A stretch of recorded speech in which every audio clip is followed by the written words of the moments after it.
Hello दोस्तों, संभव test Chalisa के फर्स्ट पेपर में आपने देखा कि अब तक 1 से लेके 121 तक क्वेश्चन कराए गए हैं, जो कि आपके परंपरागत सामान्य अध्ययन से संबंधित थे। और आगे हम देखेंगे कि 122 से लेके 150 तक क्वेश्चन आपके करंट अफेयर्स से संबंधित हैं। और आप यहाँ देखेंगे कि संभव टेस्ट चालीसा में किस तरीके से करंट को मैनेज किया गया है, किस लेवल का करंट पूछा गया है आपको, और ये करंट अफेयर्स किस हद तक पुराना हुआ है, और ये हमको नहीं पढ़ना है कि पढ़ना है, किस पढ़ना है तो किस तरीके से पढ़ना है। देखिए, अगर आइए बात करते हैं क्वेश्चन नंबर 22 की। क्वेश्चन नंबर 22 में क्या है, देखिए, बेपी कोलंबो नामक अंतरिक्ष यान यूरोप और जापान की संयुक्त एजेंसी के द्वारा ये बनाया गया है। एरियान 5 द्वारा कोरू, जो फ्रेंच गुयाना में स्थित है, कोरू प्रक्षेपण केंद्र से प्रक्षेपित किया गया है। यह किस ग्रह का अध्ययन करता है? तो देखिए, ये किस ग्रह का अध्ययन करता है, तो ये बुध ग्रह का अध्ययन करता है। अब देखिए, ये साइंस से क्वेश्चन है। साइंस से जुड़ा हुआ कुछ भी बदलाव या आविष्कार होता है तो वो उस दौरान तो करंट रहता है, लेकिन उसके बाद वो प्रतियोगी छात्र छात्राओं के लिए ही नहीं बल्कि संपूर्ण वैज्ञानिक जगत के लिए आधार बन जाता है। प्रतियोगी छात्र छात्राओं के लिए वो किस तरीके से आधार बना कि अच्छा, चलिए, ये जीएस में कन्वर्ट हो गया है और ये दोबारा से भी पूछे जाने की संभावना है। इस टाइम ये करंट अफेयर है, लेकिन अगर ये बाद में पूछा जाएगा तो किस तरीके से इससे क्वेश्चन पूछे जा सकते हैं, इसलिए आधार है। और संपूर्ण वैज्ञानिक जगत के लिए देखें तो ये इस तरीके से आधार है, जैसे कि बेपी कोलंबो जो है बुध ग्रह के अध्ययन के लिए इसको बनाया गया है। तो नेक्स्ट जो यूरोप और जापान की संयुक्त एजेंसी नेक्स्ट जो भी आविष्कार करेगी या कोई भी ग्रह के अध्ययन के लिए प्रक्षेपित करेगी, तो ऐसा नहीं है कि वो बेपी कोलंबो का दूसरा पार्ट एकदम उसी फीचर के साथ जो है विकसित करेगी, नहीं, वो एक्स्ट्रा उसकी क्षमता होगी, कुछ और ज़्यादा खोज करने की उसकी क्षमता होगी। यानी कि जिन चीज़ों का आविष्कार किया गया है, जिस चीज़ के लिए दूसरी बार जब कोई भी आविष्कार होता है तो वो उससे ज़्यादा क्षमता वाला होता है, उससे भिन्न होता है। ऐसा नहीं कि एकदम सेम टू सेम कर दिया जाता है। और ये आज के टाइम में क्या है कि ट्रेडिशनल और परंपरागत के बजाय करंट की खोजों से अधिकतर क्वेश्चन पूछे जाते हैं जो भी आविष्कार होते हैं, और ये आमतौर पर बिल्कुल लेटेस्ट होते हैं। लेटेस्ट मतलब यहाँ ये है कि सिर्फ 1 वर्ष की घटनाओं से ही नहीं बल्कि कम से कम पिछले 3 वर्षों की घटनाओं से क्वेश्चन आते हैं। और होता क्या है कि जब पुरानी घटनाओं से क्वेश्चन आते हैं तो हम कहते हैं कि कितना पुराना क्वेश्चन पूछ लिया है। 2018 का ये करंट की घटना है और 2020 में पूछ ली है, 2017 की ये घटना है और 2020 में पूछ लिया है। ऐसा नहीं होता है। जो खास होता है, जिसमें कुछ क्रांतिकारी बदलाव होता है, उसी क्वेश्चन को जो है आपको बाद में पूछा जाता है, जबकि वो जीएस बन चुका है, आपका जीके बन चुका है, लेकिन आप क्या सोचते हैं कि 2017 का करंट में पूछा गया है। ठीक है, ऐसा इसलिए भी है क्योंकि साइंस में बड़ी मुश्किल नई चीज़ों की खोज होती है, जैसे कि बेबी कोलंबो की खोज की बहुत कम खोजें होती है साइंस में, खोजें कहिए या आविष्कार कहिए। और क्योंकि किसी भी खोज का आविष्कार का पहले वाले आविष्कार से या पहले जो विकसित किया गया उससे वो भिन्न होता है, इसलिए वो खास है अपने आप में, क्योंकि इसके अलग क्षमता है, उसकी अलग क्षमता है। तो इस तरीके से आपके पुराने करंट से क्वेश्चन आते हैं। और हम किस तरीके से, हमको अगर करंट अफेयर्स पे जो है सतही पकड़ बनानी है तो हम जो भी करंट अफेयर्स है, जैसे 2020 का एग्ज़ाम है तो 2019 से लेके 20 1 साल की घटनाओं को हम पढ़ के यूज़ एंड थ्रो टाइप का कर देते हैं। और अगर आपको अच्छी पकड़ बनानी है तो उसमें आपको कम से कम पुरानी घटनाओं को उस तरीके से पढ़ना होगा कि इसमें से आगे क्वेश्चन बनेगा तो किस तरीके से क्वेश्चन बनेगा। इसी पे डिस्कस करते हुए हम आगे बढ़ते हैं, जैसे कि बेपी कोलंबो को जो है ये किस ग्रह का अध्ययन करेगा? बुध ग्रह का अध्ययन करेगा। अब देखिए, इसमें किस तरीके से कितने क्वेश्चन छुपे हैं। आपसे क्वेश्चन इस तरीके से भी बन सकता है कि बेपी कोलंबो जो है अंतरिक्ष यान कहाँ की एजेंसी ने विकसित किया गया? आपका आंसर क्या हो जाएगा, यूरोप और जापान की संयुक्त एजेंसी के द्वारा ये विकसित किया गया। बेपी कोलंबो किस ग्रह का अध्ययन करेगा, ये आपने देखा है कि बुध ग्रह का अध्ययन करेगा। बेपी कोलंबो क्या है, ये एक अंतरिक्ष यान है। बेपी कोलंबो किसके द्वारा छोड़ा गया है, तो ये एरियन 5 के द्वारा छोड़ा गया है। कहाँ से छोड़ा गया है, तो ये कोरूस फ्रेंच गुयाना से छोड़ा गया है। देखिए आपके एक ही क्वेश्चन में कितने प्रकार के क्वेश्चन आपके लगे हुए हैं। आगे बढ़ते हैं। देखिए क्वेश्चन नंबर 123, चाइना ने अंतरिक्ष मिशन चांग 4 को कहाँ उतारने में सफलता प्राप्त की है, तो ये चंद्रमा पे उतारने में देखिए कितनी सिमिलरिटी है, चंद्रमा, चाइना और चांग, चंद्रमा, चाइना और चांग। ठीक है, ये आपको याद रहेगा कि चंद्रमा, चाइना और चांग।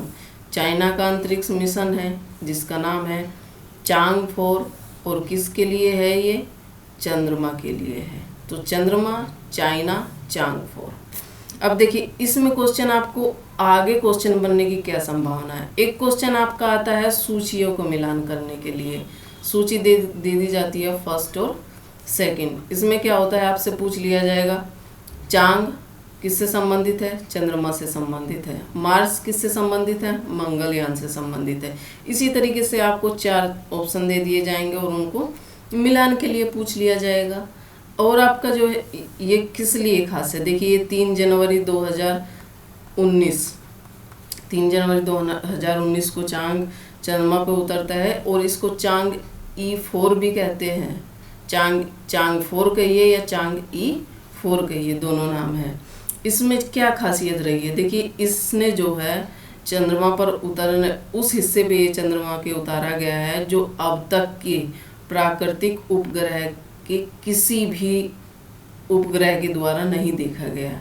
यानी कि अब तक जो भी प्राकृतिक उपग्रह चांद पर उतारे गए हैं, जिस हिस्से को चंद्रमा के चांग E4 ने दिखाया है, यानी कि जिस हिस्से पे ये उतारा गया है, अब तक वो हिस्सा उस हिस्से पे कोई उपग्रह नहीं उतारा गया है और उस हिस्से तक पहुंचने वाला ये विश्व का प्रथम अंतरिक्ष यान बन गया है। तो देखिए अपने आप में ही कितना खास है। चंद्रमा के उस हिस्से पर जहाँ तक अब तक कोई उपग्रह नहीं उतारा गया है, उस हिस्से पर किसको उतारा गया है, चांग E4 को, और उस हिस्से पर उतरने वाला ये विश्व का प्रथम अंतरिक्ष यान बन गया है।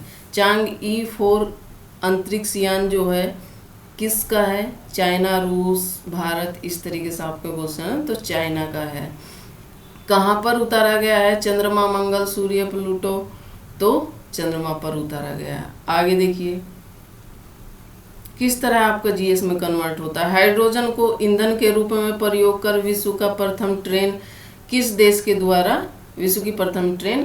द्वारा चलाई गई है। देखिए प्रथम ट्रेन है, कभी भी ये क्वेश्चन पूछा जा सकता है, एवरग्रीन क्वेश्चन है ये, ठीक है ना, क्योंकि ये विश्व की प्रथम ट्रेन है जो हाइड्रोजन ईंधन से चलती है।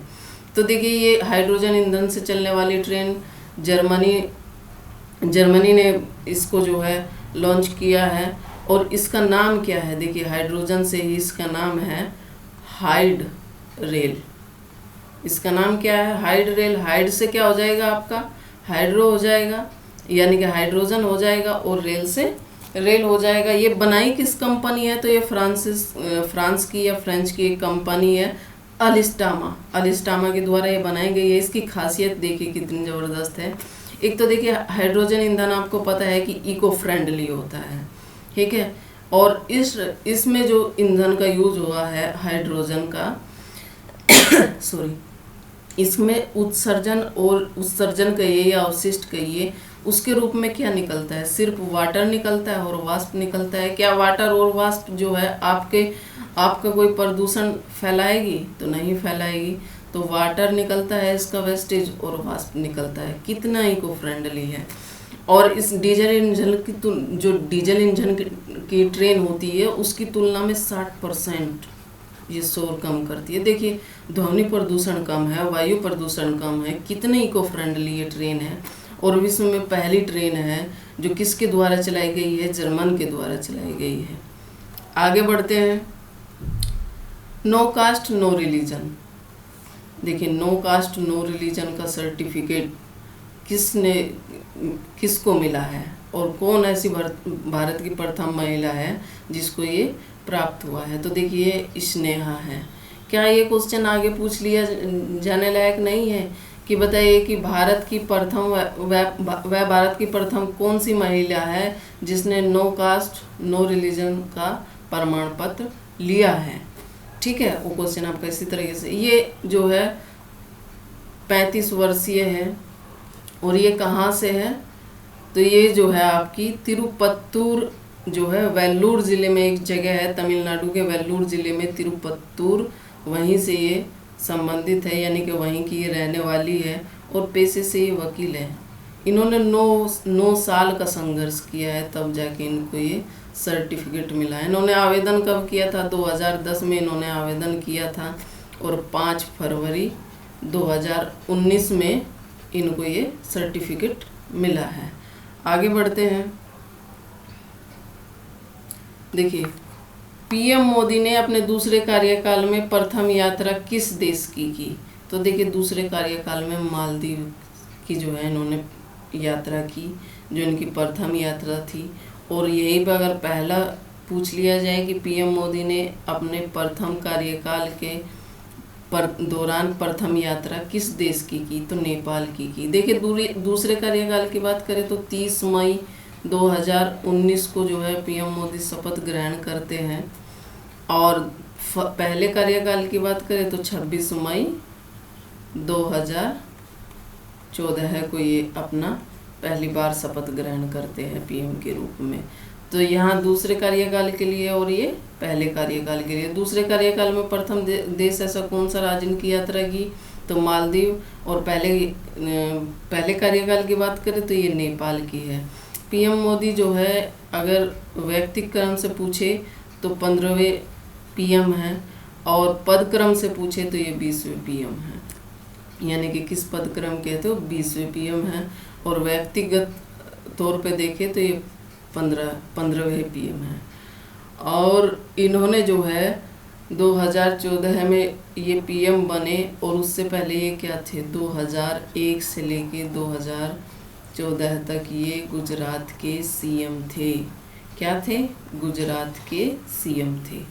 आज की क्लास यहीं पे रोक दी जाती है। आप लोगों को क्लास कैसी लगी आप लाइक करें और कमेंट के माध्यम से क्लास के बारे में ज़रूर बताएं। जिन लोगों ने अभी तक चैनल सब्सक्राइब नहीं किया है वो लोग चैनल सब्सक्राइब करें। धन्यवाद।